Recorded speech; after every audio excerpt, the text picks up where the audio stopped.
I gazed out at the beautiful azure waters and watched the small waves lapping onto the snow-white sand. I had felt such peace, such happiness, being here with my bride as we celebrated our 30th anniversary. Moments ago, the tranquility of this paradise island had been destroyed. "Mary, let me get this straight," I said, struggling to keep my voice calm. "We are here celebrating our 30th wedding anniversary on this romantic island, and you're telling me you want to spend the night with another man? How can you even ask me such a question?"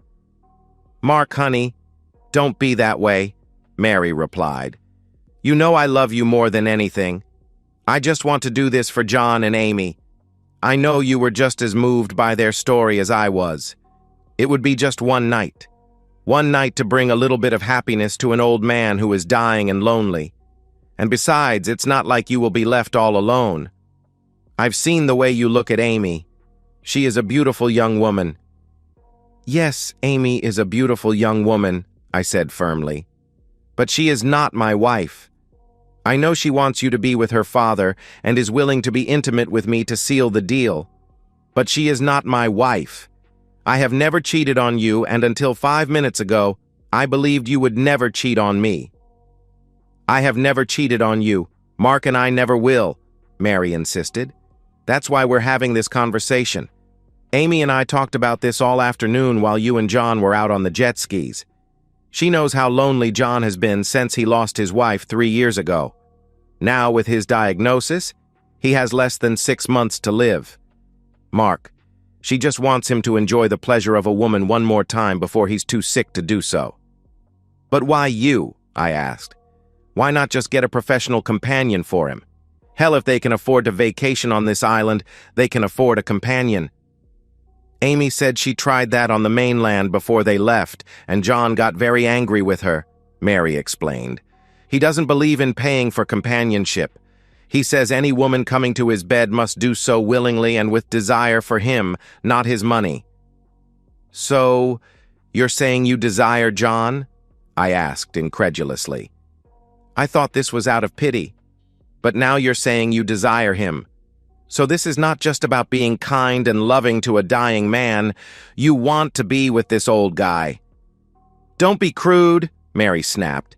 "Yes, John is a handsome and charming man. He has a kind and gentle manner, but he is also very manly. So while I wouldn't be doing this if he were not dying, I admit, I think I will enjoy it. But having said that, just look at Amy. She is 20 years younger than us and is gorgeous. You can't tell me you won't enjoy that." "So, Mary," I said with growing anger, "it sounds like you've already decided you will spend the night in his bed. I'm guessing Amy has told John of your desire. Have you discussed it with him? Did you already tell him I agreed to let you do this?" "Yes, Mark," Mary admitted. "I spoke to John while you were showering. I told him a little white lie. I told him we have swapped before and you really wanted to be with Amy. Amy told him she was eager to be with you too. He was very reluctant but finally agreed. I told him I'd come to their villa at 7:30 and Amy will come here at the same time." "So you asking my permission was actually you just telling me it's a done deal," I responded bitterly. "I really have no say in this at all. Well, let me tell you, I do not agree. If you do this, our marriage may be forever damaged. I can't stop you without physically restraining you, and you know I'd never harm you, but this will surely harm us." "Mark, it's just something I feel compelled to do," Mary insisted. "Making love to a lonely older man, giving him one last chance to feel like a real man.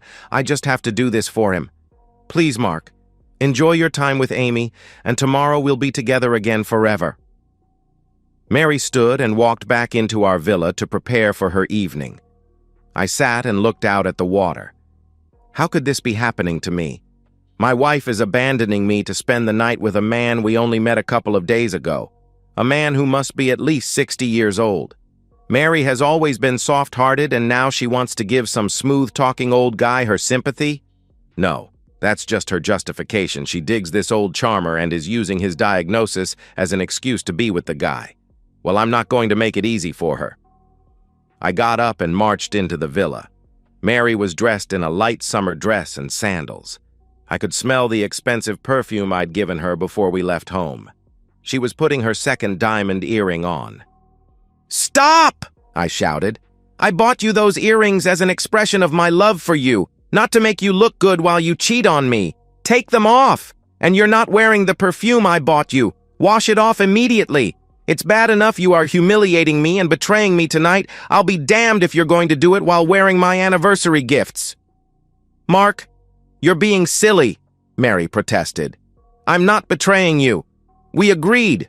We are swapping. You will be with Amy. Now go away and let me get dressed." I took 3 quick strides across the room and grabbed her left wrist. I worked her wedding rings off her finger and held out my hand. "Give me the earrings or I'll tear them from your ears." With a horrified look, Mary removed her earrings and placed them in my hand. I put them in my pocket and turned to leave. "Don't bother to come back tomorrow. You can just stay with them." I went to the fridge, grabbed a 6-pack of beer, and went back out to my chair on the beach. I drank some of the beer and stared at the water. My mind was swirling. What should I do? What can I do? If Mary came to me right now and said she had called it off, I am not sure I could forgive her. If she goes to him tonight, our marriage is over. I sat and stewed for over an hour before Amy approached me. "Mark," Amy called softly. "I was looking for you.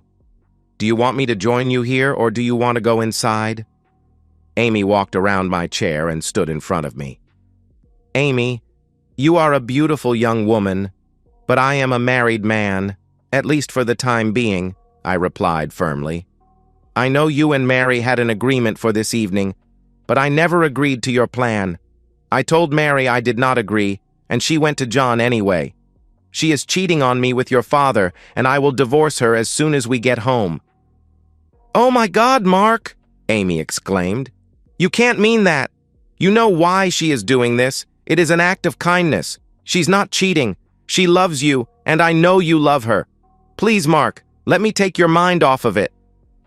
Amy slipped one thin strap of her summer dress off her shoulder, then the other, letting the dress glide softly to her feet. Standing gracefully, she took a deep breath, her posture accentuating her figure. She was indeed a beauty. Her light blonde hair drifted in the breeze, her confident stance clear in every detail. Her hands rested elegantly on her hips, her bright red nails contrasting with her sun-kissed skin. She held my gaze, a knowing smile playing on her lips. "I think we could have some fun," Amy suggested. "She is having her fun. You deserve some fun, too. Mark, I have really been looking forward to being with you tonight. Please, let's go inside and let me help you forget all about her for one evening." My eyes drank in the attractive blonde as she reached out to me and asked me to take her inside. The 4 beers I'd had were almost enough to allow my desire to overrule my brain, but my anger was still there. I stood and grabbed Amy's hand and marched into my villa. I went straight to the bedroom, telling Amy to grab the wine from the fridge. I stepped into the bedroom and slammed the door shut. I slid the small bolt into place to lock the door. "Mark!" Amy called. "Let me in!" "Why are you doing this? Please, Mark, open the door and let me in, please, Mark." "Amy, my wife has decided to betray our vows," I called back. "That doesn't mean I have to follow suit. I made a vow, and I will keep it until I can divorce her. You can leave or you can sleep on the couch. Either way, you're not sleeping with me." Amy tried a few more times to convince me to open the door before finally giving up. I got into bed and pulled a pillow over my head. I was emotionally drained, and with the help of the beer, I fell asleep.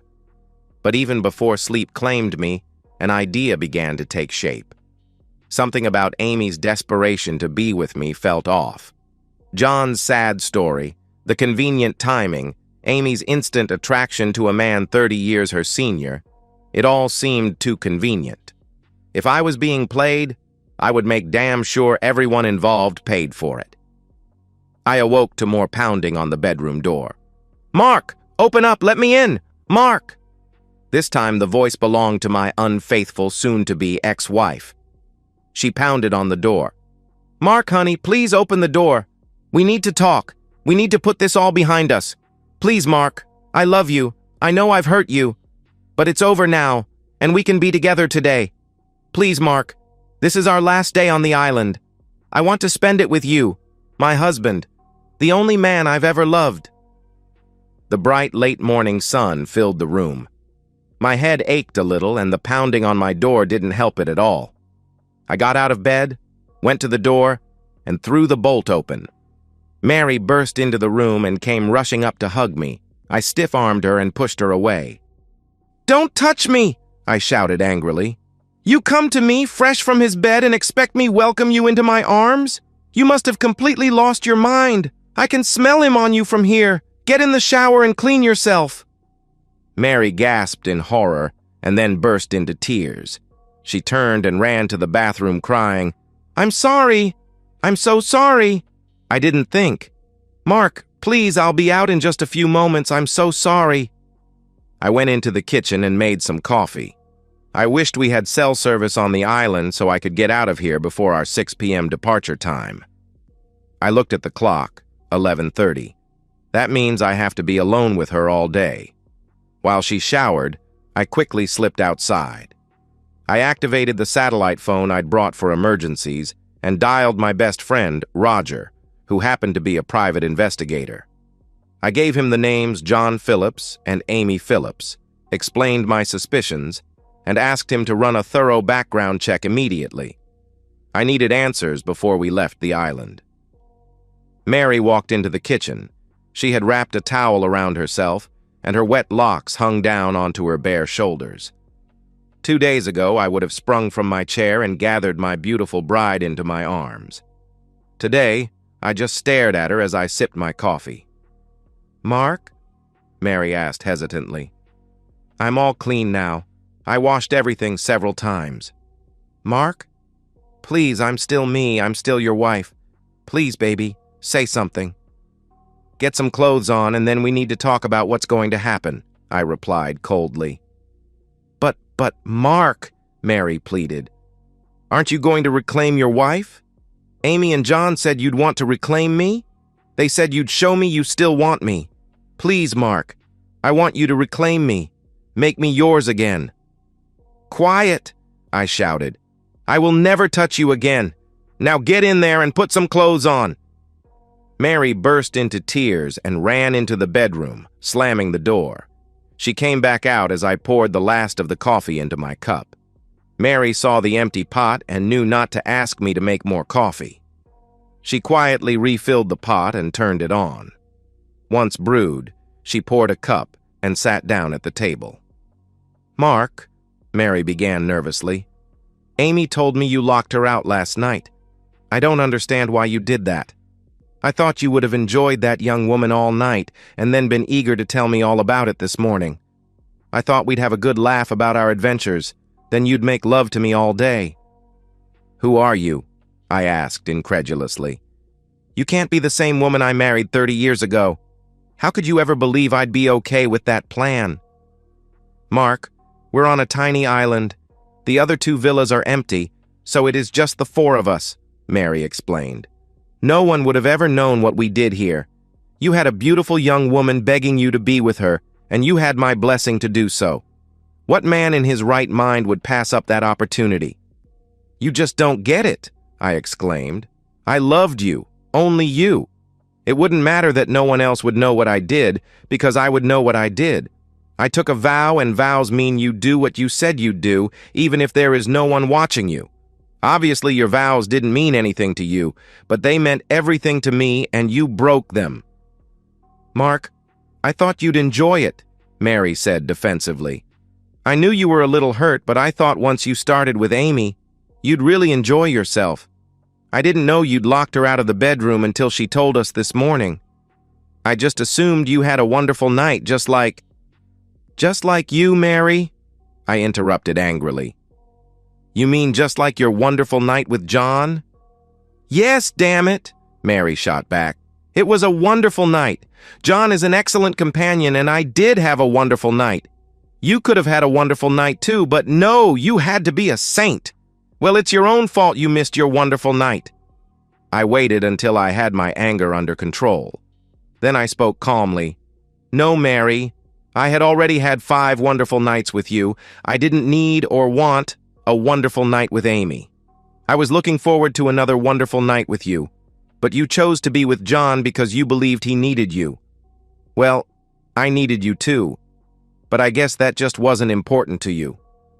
I got up and went out to my beach chair. I pulled my beach hat down over my eyes and pretended to sleep while waiting for Roger's call. When my satellite phone vibrated in my pocket, I quietly walked down the beach to take the call. "Mark," Roger said grimly, "you were right. These people are con artists. Real names Ron Cook and Amber Jones. They've pulled this scam at least 4 times that I can trace, targeting older couples celebrating anniversaries at exclusive resorts. The dying man routine is their signature. They get the wife to sleep with Cook, then a few months later, Jones contacts the wife claiming Cook died, and they need money to transport his body back to the States." "The bastard," I hissed, and Mary fell for it. "There's more," Roger continued. "Cook has bragged online about how he enjoys holding husbands and then making them pay for it. He's got quite a reputation in certain unsavory circles." "Send me everything you've got," I said, feeling a cold rage settle in me. "And Roger, I need one more favor." An hour later, a large shadow crossed in front of me. I looked up into the smirking face of my wife's companion. "Hey, buddy, I'm real sorry about the mix-up," John said. "I swear I thought you were on board with the plan last night." He tried to appear sincere, but couldn't quite hide that smirk. I knew now it had all been a ruse. This con man had sold Mary a sob story, and she fell for it. This guy enjoys being with married women and uses Amy to help make it happen. "I understand, John," I said as I slowly stood up. John had stuck out his right hand to shake. I looked into his face, and his smirk was one of triumph. He truly believed he had pulled one over on me. I casually lifted my left hand in an awkward handshake. John shifted his eyes to my left hand. I brought my right fist up from below my right hip and drove it into his throat. Instantly, John grabbed at his throat with both hands and staggered back. I stepped forward and kicked him forcefully between the legs. John dropped to his knees, and I slammed an elbow into the side of his head. I thought seriously about dragging his limp body down into the water, but then I heard Mary scream. I turned and saw her running toward me. She ran right past me to the unconscious man sprawled on the beach. "Oh my God! What have you done? Oh, John, are you all right?" Mary cried, lightly slapping John, urging him back to consciousness. I had to laugh. She was slapping him quite near where I smashed him with my elbow. I figured that had to hurt. Too bad. I walked back up to the villa and went inside to get a beer and a spot of lunch. I sat on the porch and watched Mary and Amy help the bulky John stagger back to his villa. When he got near, he turned to look at me. The smirk of triumph was gone. In its place, I saw only fear. I didn't see Mary until just before the island boat arrived. She quickly packed her things and bustled them down to the pier. When we got on the boat, Amy and Mary talked to a crewman, and I assumed he used the radio to contact the mainland because we were met by a uniformed policeman of some sort. "Mark and Mary Stevens?" the officer asked.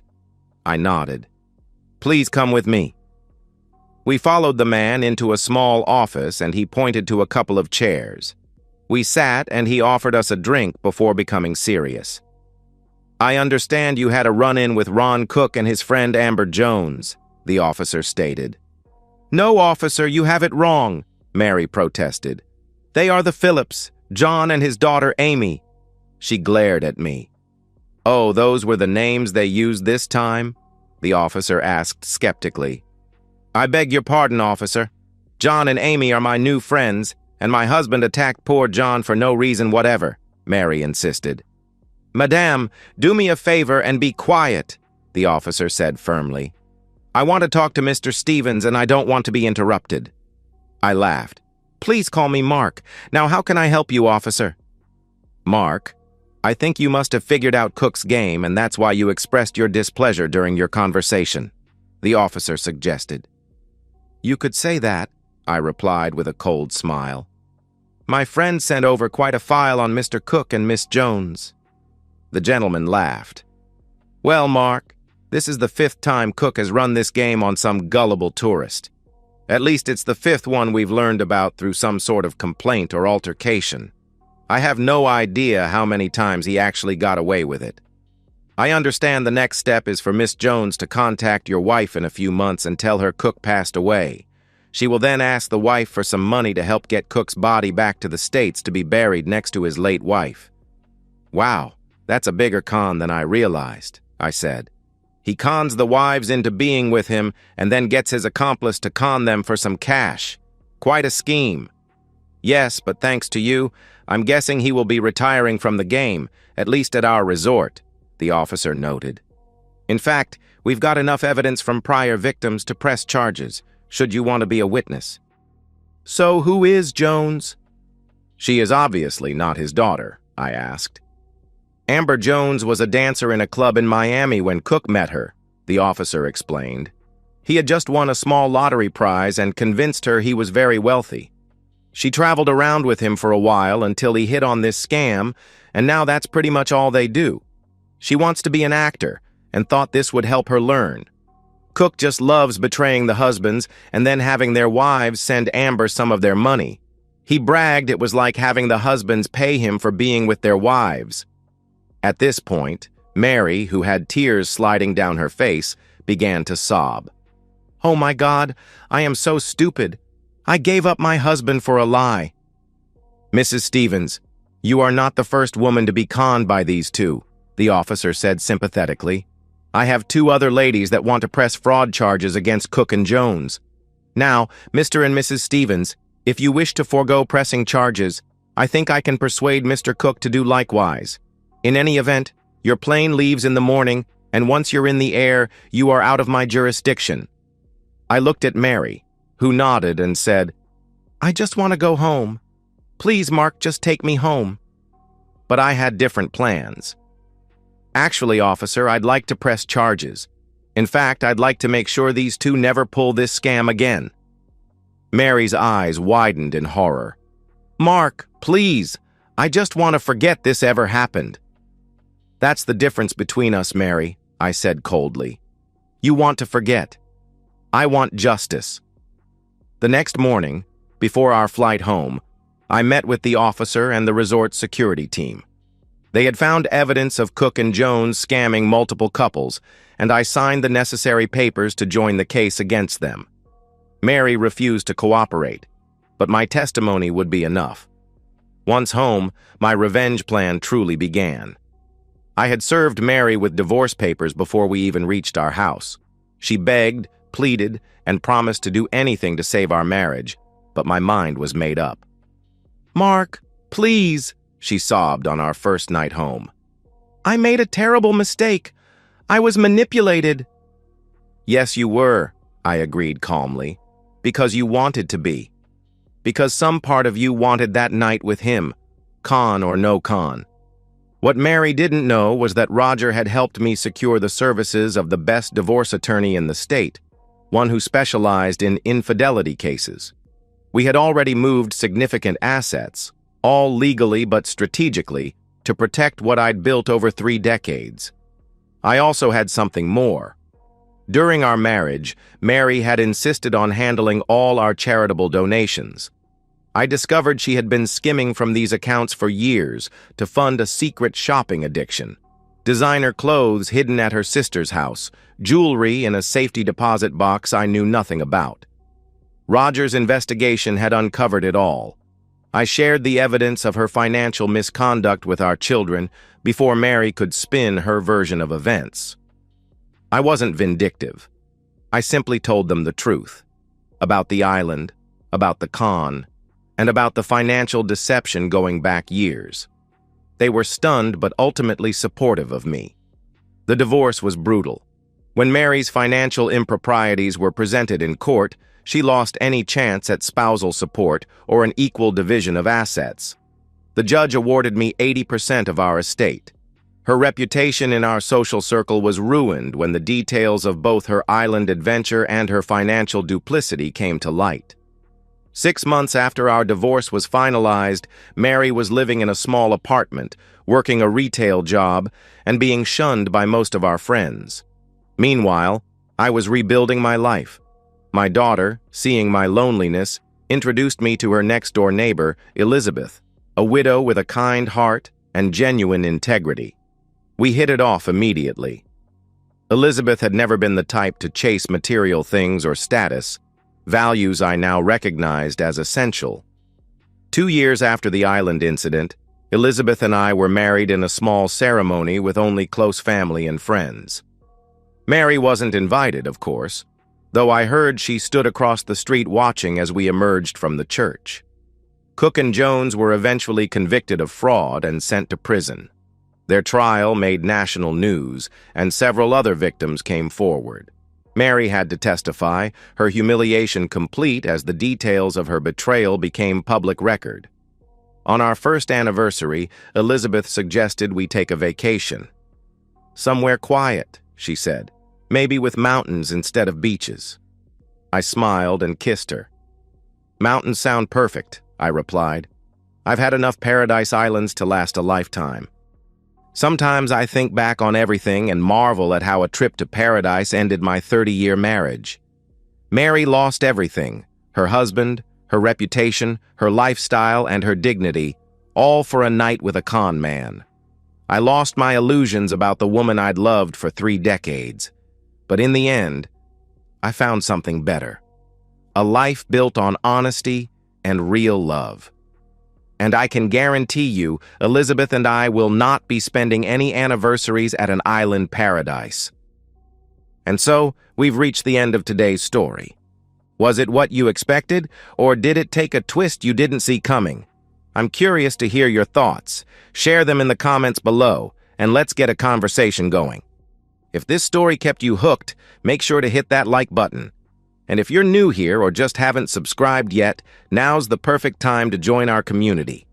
I bring you fresh, captivating stories every day, so click that subscribe button and turn on notifications so you never miss out. Thanks for watching, and I'll see you in the next one.